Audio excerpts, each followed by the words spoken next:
Hey, Doc. I am so excited to be with you today because we have a special guest here on Stethoscopes and Strollers. She is my mentor, the one, the only Dr. Nneka Unachukwu. She is, if you don't know her, I don't know why you wouldn't, but she is the founder of EntreMD, and she is helping physicians just like you practice medicine and live life on their own terms. And I am so excited, not just because she's an entrepreneur and a pediatrician, but she's also a mom of four beautiful children. So that is why she is here with us to share all of her stories and her wisdom. So I will let her continue to introduce herself. Welcome, Dr. Una. Thank you so much for having me and for your kind words. Now gonna have to take you everywhere I go, like to do Yes. introductions. But I'm really excited to be here. Like you said, my name is Dr. Una. Yes, I'm a pediatrician, I'm a serial entrepreneur. At this stage in my career, I'm really focused almost 100% career wise on supporting doctors, helping them build profitable businesses. Like you said, to live life and practice medicine on their terms. But I think for the purposes of the listener, for you, Doc, I'm a mom. I've been married for 18 years at this point. I have four babies. Don't tell them I call them babies, but I they was are just about to 16. say, They're babies. 16, 14, 10, and 9. And I've had a very interesting journey with them. A lot of it has been guided by entrepreneurship, has been guided by faith. And sometimes I'm like, it's the great experiment. I like to see how it plays out. But, so far, so great. And yeah, we're going to get into all of that. But it's been a very fascinating journey. And I want to say, thank you to you, Dr. Latoya, because I'll tell you this real quick. When I was so overwhelmed. I mean, even as a pediatrician, even as someone who had support, I was so overwhelmed when I had kids. I mean, like even when I started pumping and all of those things, I literally flung my pumping machine across the room. Like, I can't do this is a pediatrician, right? Who tells everybody what to do. And I'm like, I can't do this. And also, I'm really grateful that you have this podcast because mommies need support and sometimes we think it's natural, we should just do the thing, but that's not the way it does take a whole village, and you being here to give guidance and to normalize the challenges and to give resources and all of that, it means everything. Like, I say that on behalf of everybody listening to you. Thank you so much for that. And as you mentioned, people think that it's going to be fine and you have all the things. So tell me, what were your thoughts about motherhood before you became a mother? I thought it would be like anything else I had done, right? Like, so it may be challenging, just like med school is challenging, no big deal. But it would be okay. I just need to know the right algorithm and, the right formula, the right blueprint. So that works really well in medicine. That works really well in high school and all of those things. But in that world, it's all unpredictable. Everything is unpredictable. So yeah. So I thought I had the work ethic on the algorithm and I was a woman, so we were good. Right? Like, yeah. Right. Well, I mean, what else do you need? What else do you need? I have everything. That is so interesting, and I feel like it is probably the same for a lot of first-time moms. So, when you actually got pregnant and had the baby, what did you think about those thoughts afterwards? Oh, I didn't even need to have the baby. That's taking it super far. Cause, with my first daughter, when I got pregnant, it was like amazing, and so I'd already imagined how it would be all the way up to 9 months. Then we'll go, be cute, have the epidural. I was not skipping that for anything. Have my epidural, have the baby, and everything will be good. And I was about 21 weeks pregnant, when my OB called me and said, it was the day after Thanksgiving, like, I need to talk to you, like, call me. And I call her and she's like, okay, so yeah, so your daughter has a diaphragmatic hernia and she has a pericardial effusion. And we don't know if this is compatible with life. I need you to, she didn't even say, come see me. She's like, I need to go see the maternal fetal people. And, I went to see the maternal fetal people and they're like, oh, we can't even take care of this. This was in New Jersey. We need to go to Children's Hospital of Philadelphia. But while you're at it, are you sure you don't want to just abort and be done? I mean, you're young, you can start over. And so from that, it's like you can have all the plans you want, Right. But you're just gonna have to roll with what shows up, and you're gonna have to be okay with the uncertainty of the journey, right? Like, so you can decide on an outcome meaning my kid will turn out right. I'm educating them; they will be brilliant. Like, you can decide that, but the path to it, it is not a yellow brick road. It's Yeah. like whatever you see, right? So I kind of learned to keep my eyes focused on what I want the end to look like Yeah. and be okay with whatever the journey brings. It's just unpredictable. Yes. And I can't even imagine. I've heard you tell that story before. I didn't know they called you after Thanksgiving.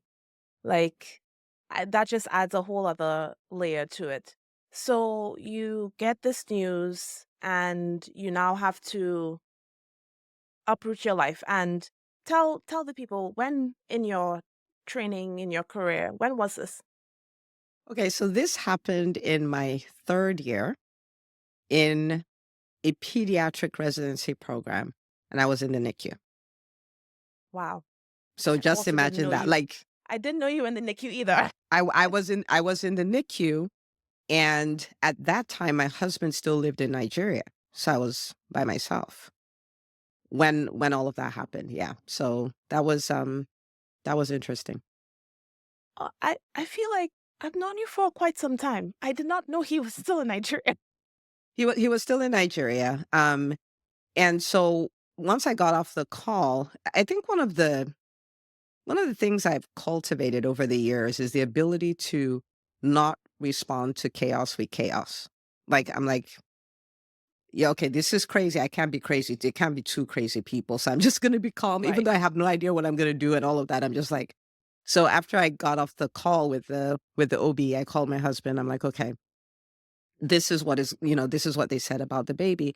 But then, we come from in our relationship, we have a very strong faith. So Mm. that is what we ended up leaning on because I mean, like, I know the odds. Yeah. I'm a pediatric resident for goodness sakes, right? And and so he's like, "Don't worry about it. She's gonna be fine." But this is 21 weeks, right? Remember, I still have almost 20 more weeks to be pregnant. And so I didn't. My sister lived with me at the time. I did not tell her because again, I have this habit of I don't give people information they don't need. There was not really anything she could do for me per se, and it would have just worried her. And I was like, I have enough to deal with my own mind that I cannot manage my mind in somebody else's mind. So I didn't tell her. I didn't tell my brother. When I got back to work, I was in the NICU. So imagine that. That's 30-hour calls, all those kind of things. And so I told one person because I was like, I would need some kind of call coverage or something. And she's like, "What are you doing? Go abort that baby and be done, blah, blah, blah." And I was like, "Oh, okay, I guess I was right, deciding not to tell people." So that other than her, it was only one other friend that I told because she drove me to like because I lived in New Jersey. She would drive with me to Pennsylvania for my appointments and all of those things. So she was the only person who really knew. And I respect her for it forever because I suspect that she thought I was crazy. Like, but she was willing to support me in my craziness, right? So she's like, Yeah. "Okay, so what are we doing? This is what we're doing." Okay. And so she was just there, like a rock. "I'm here to support you." And that was it. And so I kind of leaned on my community in that way, but I also protected myself because again, I couldn't manage anybody else's mind. So that it was an interesting ride. Very Yeah. interesting. And I want to talk about that for a bit because this, happened during your pregnancy, but I feel like it is very important afterwards as well. This idea of protecting your peace, especially when you're postpartum, especially when the kids are young and people have all these opinions. And then also curating your community, knowing who you can tell, who you can bring in to support you in the way that you need. Because like you said, she could have been like, this couldn't be me, right? But she was there for you and gave you what you needed, and I think that is so important. Yeah, so when it comes and motherhood it's a thing. Like I think Mm. I've done many tough things. I think that's probably the toughest thing I've ever done. There's a lot of insecurity and doubt and vulnerability and all of those things that come with it because there's so many changes. Your body changes, your outlook on life changes, your visions and goals may change. Um, you're responsible for another human being and you're like, am I killing this human being? Am I doing it right? Like you go check, is the baby breathing? Like it's all kinds of crazy stuff that happen. And so it's really important that you have people who are truly have your back. Yeah. People that will give you space to own your own journey, right? Because many people come with a prescription. You should do this way. You should do this way. There's one way to raise a kid. There are a million ways to raise a kid. And I don't need somebody breathing down my throat and telling me that everything I'm doing is wrong. I don't need somebody who comes with their judgment. Like I just don't have like there's already the negative chatter in my own mind judging me. I don't need an external, you know what I'm saying? So I was very protective of my space. So if you're not there to support me, if you're not there to encourage me, it doesn't mean I can't take constructive criticism. But if you feel the need to give me constructive criticism 24/7, then we just can't. And so I was very protective of my inner circle, and I just didn't give people information they didn't need. Like sometimes people will say, "Oh, this person said I shouldn't send my kids to this kind of school." I'm like, "But you know that person. Why were you guys having that conversation? You guys could talk about the weather. You can talk about shopping at Target. There's so many things. Like, why would you have that conversation? Right?" So if there's information I feel like I don't need your input and I don't want to argue with you or whatever, I just don't bring it up. So I if they can. don't need it, I don't give it to them. So we So, don't need to have the conversation.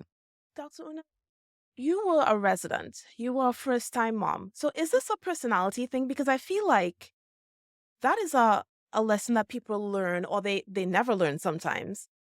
That those firm boundaries, that's impressive for somebody first-time mom in residency. Like, were you always that way?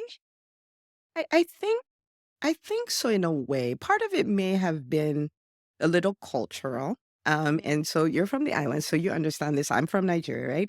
So everybody has a say about everything and the exact way you should do it and all of those kind of things. And I saw like I'm an introvert, so I'm a big observer because Yes. I'm gonna be a silent observer. And I look at people, I'm like, 50% of the stress in their lives is because of the information they give people and the conversations they have about that information. So I'm like, if I just zip my lip, life will be magical. And so I think now that you ask me, I think I had a lot of practice, maybe with extended family, with Yeah. all of these things. So I think at that point, I was fairly developed in holding my own boundaries. And I think being an introvert helped too, right? Like, because that Yeah. would be part of my natural bent. But I was like, because it's hard. Yeah. It's like I didn't tell, and I didn't tell my mother about my daughter. Wow. She had no idea about her diagnosis because she lived in Nigeria. And so I want you to put yourself in her shoes. This is her first daughter in her first pregnancy in a different country by herself. And she's there and she can't do anything about it. So did I not give her that information because I don't like her and I don't want her up in my business? No, but I was like, Right. it would be so painful and terrifying for her that I'm like, don't worry about it. And so she came after I had her, about a month after I had her. And so I put her in my mother's arms and she's holding her grandbaby. I'm like, okay, so before you lift up her onesie and ask me what this scar is, I have a story I need to tell you. But at this point, she can't be worried. She's holding her Right. grandbaby. You Yeah, know what she I'm saying? Yeah. So that's kind of the way I treat information. I'm just like, is it going to help you? Are you going to be able to do anything with it? If you won't, I just don't talk about lessons from an introvert people. Yeah. Like I really want to sit in that for a minute because I feel like it is so, so important. Especially there's so much information coming at us, especially when it's your first time. And as a Nigerian, the aunties, the everybody has an opinion.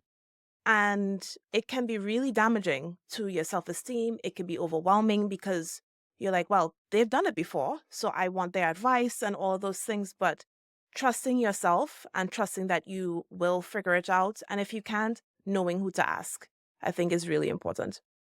Yeah, and truthfully, we have options. So, you talked about a lot of information. I think a lot of it also comes from social media and all of these, which I cannot tell you how curated social media is. Like, we know this, but because of the privileges I have talking with people, I've had people get on a call with me, cry about how their business is not working, how they want to throw it away and go get a job.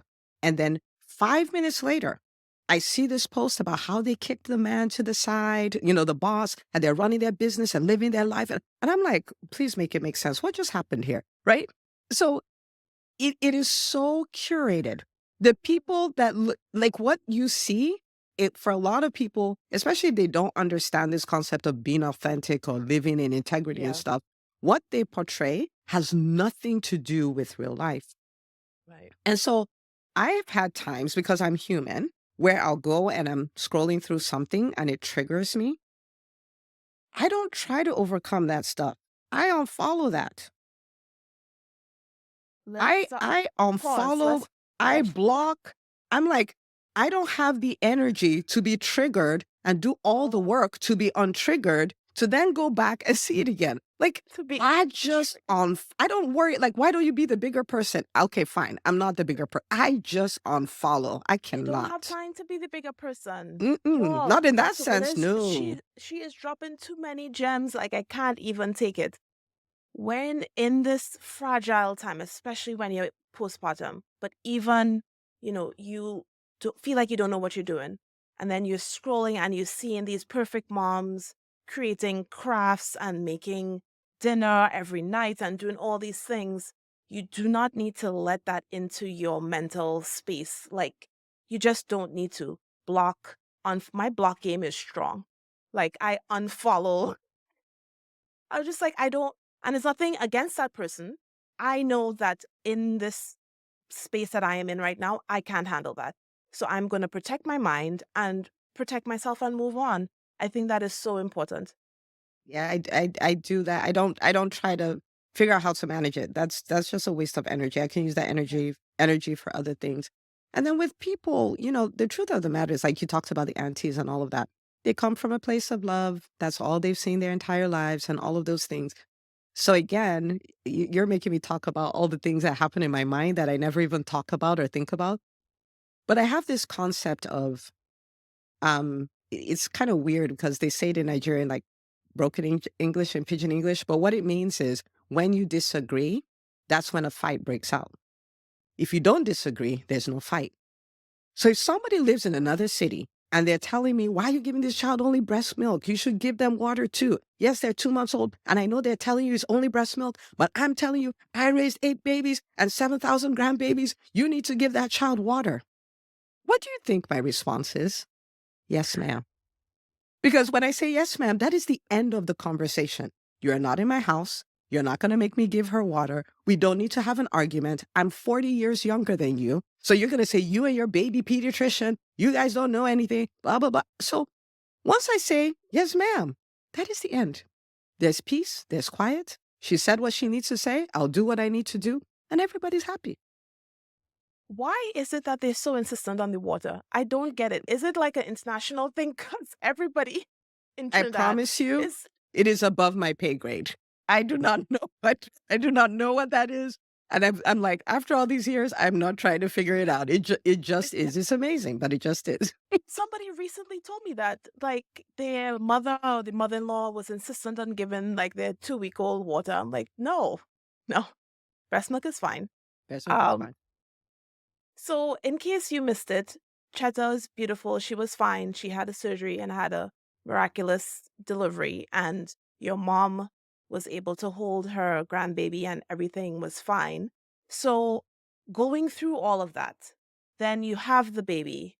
That was a true miracle baby. So I'm guessing everything was fine after that, right? Oh, of course. Okay, of course not. Right? Like everything was fine, but not in the way we think. Right? And so Ah, Cheta told her she owes me forever. She'll be paying forever. She does not get to go to Target and get me Mother's Day gifts. She's gonna go to Jared or someone and get me something really fancy. Um, so she cried. Oh my goodness. Like the loud pitch cry with how you can hear the gears shifting, like Yeah. peak after peak after. Yep. Yeah, that was that child. So I always told people, right, as a good pediatrician, anticipatory guidance, I'm like, you know, don't shake your baby. All the while wondering, why would somebody shake a baby? Right. Like, why would they do that? Okay, here comes Cheta. Cheta cries nonstop. Like whether you're changing her diaper, whether she's just breathing, whether you're trying to feed her, like no matter what, she's crying. She cried so much that at a point we lived in an apartment at this time. I was like, my neighbors are gonna call DFACS and go like Child Protective Services, come get this child because clearly they're doing something to her. And I remember holding her. I'm like, no wonder they say don't shake the baby. Now I get it. 'Cause I mean, it's so easy to go like, "Stop cry," you know what I mean? I was Yes. like, "That's why." And that's when I learned this valuable lesson that it takes a whole village to raise a child because I had my sister, I had my mom, I had my brother. By the time she was born, my husband was here. And so because of that, when I got overwhelmed, I could pass her off. Yes. Somebody could take her for a drive and I could take a nap. Like, there's no way I could have gone through that by myself. And so I started telling people you either have a village or you create a village. There is no award for doing this thing by yourself. There's no Grammy for, like, I'm the only one who changed every diaper and spent every night with this child. Like, none of that. I learned that lesson. You need to have support. It is not meant to be a solo race. And when I say solo, I don't just mean not just the mom, but even the mom and the dad. I don't Yeah. believe that's enough, especially if you're going to enjoy that journey. I don't believe it's enough. So that's when I learned to really lean on help, ask for help, take help, and all of that. And she did all kinds of things. Then she would eat. Like you try to feed the kids, she's screaming. I'm like, who does this? Like, I don't understand the problem. So sometimes we would let her fall asleep, then sneak the bottle into her mouth, like all kinds of Wow. because she would not eat. She would not eat. Oh my goodness. Yeah. So everything So I thought it would be, it wasn't. it was not. Yeah, it So was did not. you attempt to breastfeed or you went straight to the bottle? Oh, oh, okay. Yeah. So now when she was born, she had to have surgery on the day of life. Right. And so they're like, pump, but freeze the milk because we're not going Right. to need Right. this for months. She did her whole miracle thing. 9 days she was home. Right. So she was not going to latch on. Like the latching on Yeah. thing, we just forget that. It wasn't working.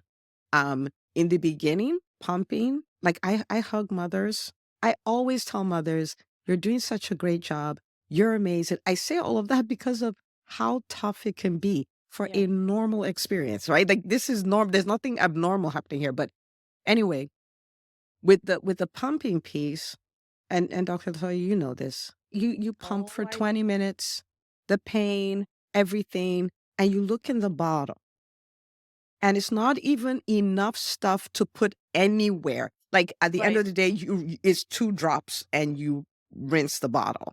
It Right. was so, it was so traumatizing. Demoralizing. Traumatizing is not the word, Yeah. that's too strong. But it was Yes. just hard. It was Yes. heartbreaking. So I remember one day I was done with all of that, and like I told you, I flung. This was I was still in the hospital then. I flung the breast pump like across the room. My husband's diving for it. He's like, he gets the breast pump. He's like, "Babe, you can do this. Like, you Right. got this," and all of that. So but eventually, really started pumping, which was a whole thing on its own because she was exclusively expressed breast milk, which is a whole other beast. So you wake up in the middle of the night to pump. Yeah. Once in a while, you knock over the bottle after pumping all this liquid gold and all the things. So I probably did about 4 months almost exclusively. And then after that, I was like, my mom brought me up on formula and I turned out all Right. right. So we're done Exactly. here. We are done Yes. here. Yes. I tell people that all the time. And as a pediatrician, I'm sure you feel the same way. We Yes. know breast milk is important. We know about all the benefits, but your baby will be fine. And more importantly, you will be fine. Yes. Like it is okay. I don't know that I got any breast milk and I am the picture of perfection. Look at me.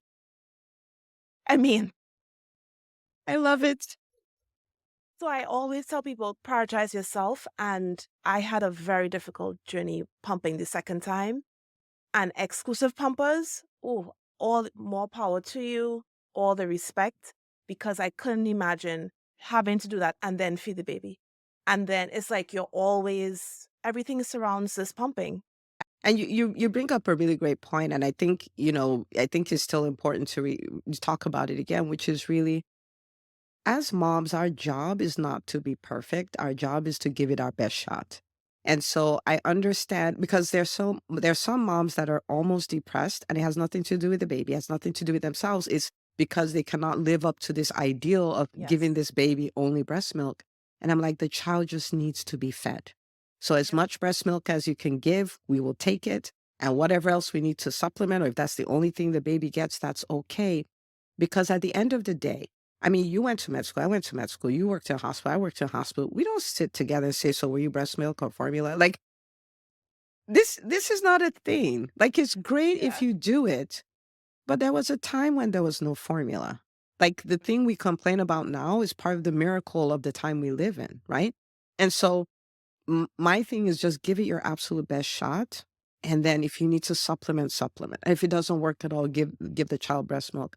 Um, my mom, I don't think my mom breastfed me at all. I think I was formula from day one. There you go. And take a look, like Dr. Latoya said, I'm perfection. Okay. I turned A out all right. picture of So it. Yeah. So, okay, so we know Chetta's story, amazing. She cried bloody murder, but you had your support, which is so wonderful.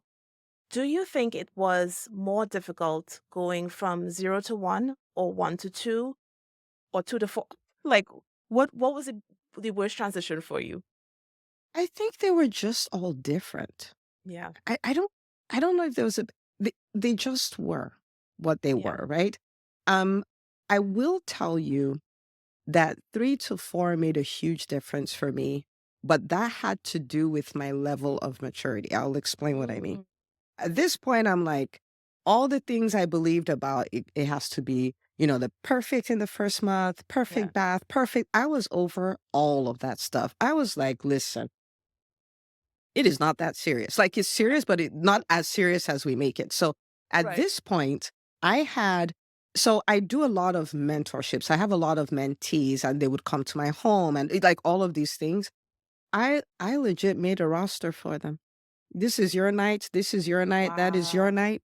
I was up with Esther, who is my fourth. I was up with her for 9 nights.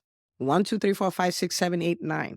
After that, I was like, here's my cell phone. I will be in my room asleep. If you Oh need my me for gosh. anything, give me a call. I Like, love it. nine. So I was over the, oh, I have to be the one to hold the baby. And no, I was like, I will pump milk. The fridge is, mom is a cat. You have all your milk in the fridge. Get your milk, feed the baby, change the diaper.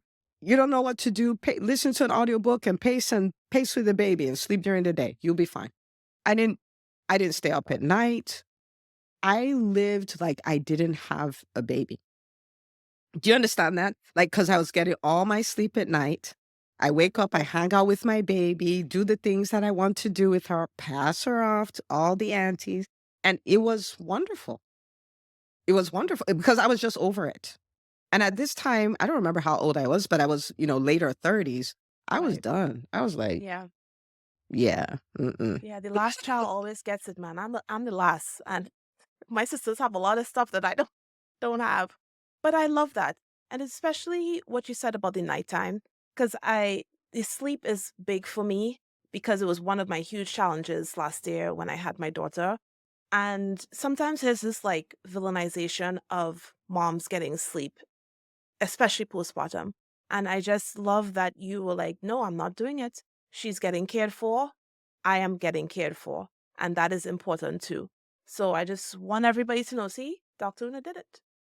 Oh And it yeah. took her 4 babies. Don't it you can do it on baby number 1.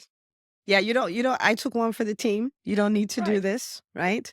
And even with number one, my mom was around, so there are many nights where I slept, but I still felt this thing of, I must do Yeah. the mommy thing and stay up at night. But Yeah. by number four, I was like, forget that. Like, forget all about it. And you didn't feel guilty. Oh no. So there there's a lot of borrowed guilt that we feel as moms. But I want you to think about it. Now, and like I hope this will not be misunderstood, but You don't have to stay up with the baby at night. You don't have to change every diaper. You don't have to do every feeding. You don't have to take them on every walk. It's important that these things are done, but you don't need to do them all. And if a CEO can have a team, a mom is also running a corporation. Is her home incorporated? She should have a team too. There's no CEO who does all the things. There's no physician that owns a practice who does all the things. We don't have to do all the things. We just need to make sure they're done. And so, you know, with each child, I became more and more aware of this. And people can do the guilt trip. I was just like, I'm choosing not to participate in this trip. I'm not going there. It's Yes. a bad neighborhood. I'm not Yes. going there. I am choosing not to participate in this guilt trip. I love it. And do you think, because for the timeline, for people who don't know you as well as I do, and I feel so privileged, you were growing your practice during all of this, right? So do you think your growth as an entrepreneur also changed your mind surrounding motherhood as well? Yeah, absolutely. I think other than marriage, I think entrepreneurship is the greatest personal development program there is. Like Yeah. you'll impact a lot of people, you'll get the time freedom, the financial freedom, but the most rewarding thing is the person you become, your ability to withstand challenges, withstand storms, your ability to delegate, your ability to see that a team is given to you for you, right? And that it's not weakness to leverage your team, that is strength. Your ability Yeah. to say, okay, what are the most important things I do as a mother? That, we talk about it as in entrepreneurship. What are those 20% activities? And when you find those, you're like, okay, I can be a straight A mom at these 20% things. These are the things I can delegate them. Right? Like I can delegate. I don't need to do those so that I can be available for the most important things and I can be okay. And if there are other things I want to do, I can do them too. Because when we started the practice, my son was 4 months old. My daughter was about 16 months old. So I had two Wow. itty bitty kids when I Right. started. And we also started a church at the same time, just to put it in context, Right. because this is what normal people do. Right. So Right. this is the way that played out. And that's why there's the almost 4-year gap between my older two and my younger two, because I was like, what? Right. Oh, we are on vacation. It might be permanent, it might be temporary, but no, Yeah. no, no, no. Right? But yes, entrepreneurship definitely makes a difference, even in the way I approach raising them. Mm. This may be a little bit of a sidebar, you can bring us back, but it was during the pandemic. I remember thinking, so, I started off homeschooling my kids because they all have late birthdays and they were just learning too much. So that's what had to happen. Um, Okay. so I started homeschooling them. And then I think 2 years before the pandemic, I had put them in private school. And so I remember during the pandemic thinking, I was like, I have one of the best educations in the world as a physician. And I still came out of med school. I still came out of all my trainings and I still had to learn about life. I didn't know anything Yes. about business, didn't know about leadership, didn't know that there's so many things I didn't know. Yeah. And so I was like, but my children are on the same path. Like, if they keep getting A's and doing all this stuff and they go to Yeah. college and they get all this, they're still gonna come out and they're still gonna land where I landed. And they're gonna Yeah. go like, I have great degrees, I can do amazing things, but this thing called life, I'm not equipped Right. for it. Right. And I've learned to take risk though. I've learned to set a vision and go after it. That's what you have to do as an entrepreneur. And I said, you know what? What if academics was only a part of their education? What if they Mhm. had academics, they had business, they had leadership, they had faith, and they had, well, as a good mommy who wanted her house clean, they had home management. Okay. Part of the Love curriculum. it. Okay. So I'm like, what if they did all that? Yeah. Then at the age when they should be graduating college, they would have the academic piece, but they'll also be ready for life. Right. And so I thought about it, and like it would be nerve wracking for you to say, "I'm going to pull out my kids out of school and do all this stuff." But I'm an entrepreneur. This is what we do. Yeah. We make stuff out of nothing, right? Like That's you made this right. podcast out of nothing. It's changing so many people's lives, right? And so I was Yeah. like, So I called it the Unachukwu Legacy Project, right? And I Love pulled it. them out and I'm like, let's do it. And so being an entrepreneur, the rewards are enormous. I Yeah. wouldn't trade it for anything at all. Yeah. And I think that's important too. You said it was like a sidebar, but I think it's important for moms who have smaller children. And it's really the reason I focus on this time for many reasons is that it's setting the foundation for the rest of your motherhood journey, right? And that's an important lesson, which I am learning right now, is that you can parent, you can mother how you want to, and just forget everything else. So you pulling your children out and giving them this life education, that's great. And who cares what anybody else says? Like you have the ability to do whatever you want to do with these children once it's legal and morally right and all of those things, you know? And I didn't tell the people that don't need to know, so they don't get to tell me There that's not you a good go. idea. I never told you. You don't Bring get to back say that that. lesson. By the Lessons time you and find out, privilege. they're 2 years in. Because people have all sorts of opinions. They will give you all sorts of opinions about all sorts of things. You get in childcare. Ooh, you're not raising your children? You're sleeping at night. Oh, you don't want to stay up? You don't need all that. You don't need that negativity in your life. Just let it go. So you have had this amazing journey. The children are older. You are our light at the end of this early motherhood tunnel. What is one thing that you wish you knew back then, and one piece of advice that you would give moms in my stage, our stage right now? Yeah, so I wish I wasn't looking for a defined path. Mm. Like for a like this is the way it should be. This is the way it should play out. Like an outcome, yes, but the process, I was just like, I should just let that go. You know what I Yeah. mean? Like Yeah. because so many times it doesn't play out the way you want it to. So it creates so much friction and tension and depression and sadness and all of those things. I wish I just stayed in what was in front of me and just lived through what was in front of me. I would have enjoyed the journey more. Yeah. I would have enjoyed it a lot more. So if I could say anything to a mom, one, I'll say, it's not that serious. Like, of course it's serious, but the whole Right. process and the perfection and like Yeah. what brand of this and what it is so not that serious. That would be the first thing. The second thing would be get all the help. Like I would tell my patients when people come to visit and they're like, "Oh, do you want me to do the dishes?" Go like, "Oh, yes, ma'am." And there's laundry also. There's laundry right there. You can get that too. Like get all the help you can get. Take Yeah. all the help you can get. I hope, in this conversation we've normalized taking help. It's not a Mhm. sign of weakness. It doesn't mean because Yes. that's the way I used to feel. I'm a mom. I should be able to do all this. There's nobody that should be able to do all of this. This is a lot of stuff, right? Yeah. So take all the help, the unpaid help, the paid help, the part-time help, the once in a while help. Like I'll see people, I was like, when was the last time you went out? They say, oh, the kids. I'm like, what happened to the kids? Are you telling me there's nobody that can watch your kids for 2 hours so you can go out with your husband? Like, what do you Right. mean? What Right. kids? What kids? You know what I mean? Like, take Take all the all the help you help. can get.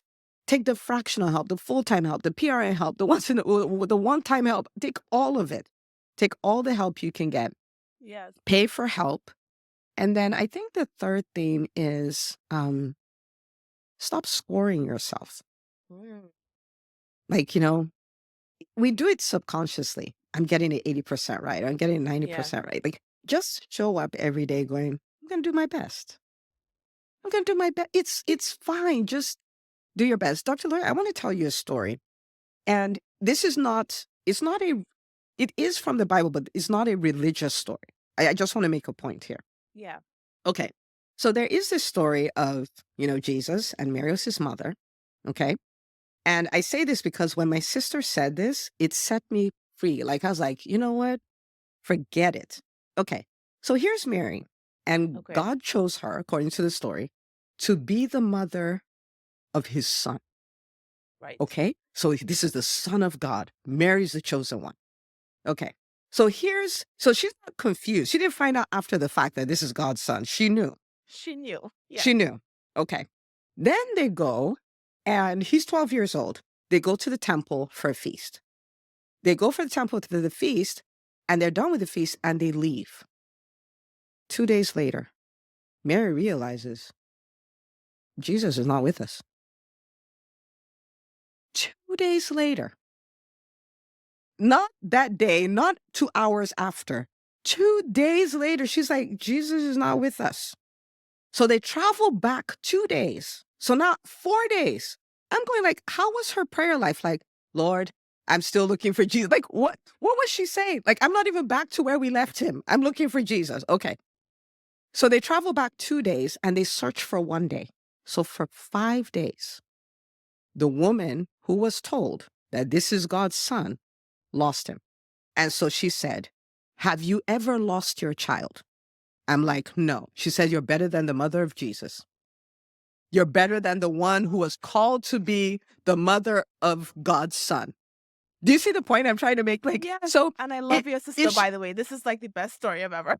ever, when she said, I was like, I cannot believe she said that. So if you haven't lost your son, you have not lost your kid, you are doing better than the person God said, this is the chosen one to raise my son. So I say, you're Amen. doing all right. Amen. So Yeah. cut yourself all kinds of slack. Give yourself a long break. If you make mistakes, like you thought this was this formula, but it was that formula. You didn't mean to give him water, but you gave him water. And you forgot to change the diaper and he got a rash. Whatever it is, cut yourself some slack. You're doing your best. Stop scoring yourself. Just do great. And just remember, as long as I have not lost him for a total of 5 days, I'm doing better than the chosen one. Okay? I have nothing else to say. That is it. That is it. You have heard it from Dr. Una.